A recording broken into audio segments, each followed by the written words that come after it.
প্রতিশোধের আগুনে জ্বলতে থাকা কলম্বিয়া নাকি উঠতে থাকা বিশ্ব চ্যাম্পিয়ন আর্জেন্টিনা? আজ রাত পেরিয়ে বুধবার ভোর 2:30 ফুটবল প্রেমীরা সাক্ষী হতে চলেছে এক মহারণের। বিশ্ব চ্যাম্পিয়ন আর্জেন্টিনা বনাম প্রতিশোধের পণ নিয়ে মাঠে নামা কলম্বিয়া। খেলা হবে কলম্বিয়ার নিজ মাঠে, যা তাদের জন্য একটি সুবিধাও বটে। আর্জেন্টিনার সাফল্যের ধারা অব্যাহত রাখতে চায় স্কালোনির দল।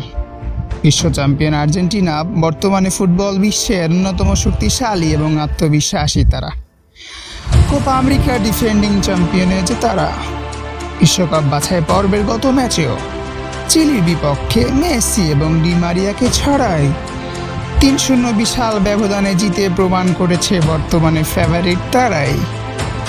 Julian Alvarez, Lautaro Martinez, D পলের সাথে যোগ দিয়েছেন পাওলো দিবালা, যারা প্রতিপক্ষের রক্ষণ ভাঙতে এক্সপার্ট একেলা।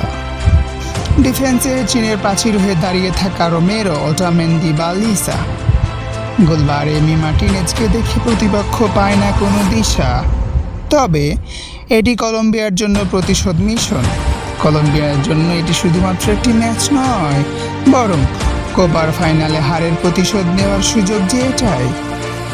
দলটি তাদের ঘরের মাঠে খেলার সুযোগ পাবে, যেখানে সমর্থকদের সমর্থন তাদের মনোবল আরও বাড়িয়ে দেবে।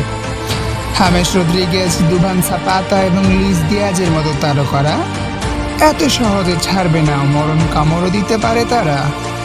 আর্জেন্টিনা বল দখল রেখে ধীরস্থির আক্রমণ গড়ে তুলতে চাইবে। অন্যদিকে কলম্বিয়া তাদের গতিময় আক্রমণের মাধ্যমে আর্জেন্টিনার রক্ষণে ফাটল ধরানোর জাল বুনবে। ল্যাটিন ফুটবল প্রেমীদের জন্য এটি নিঃসন্দেহে হতে চলেছে একটি স্মরণীয় রাত। দেখার বিষয়, উত্তেজনাময় এই ম্যাচে শেষ হাসি কে হাসে আর কে হয় কুপোকা।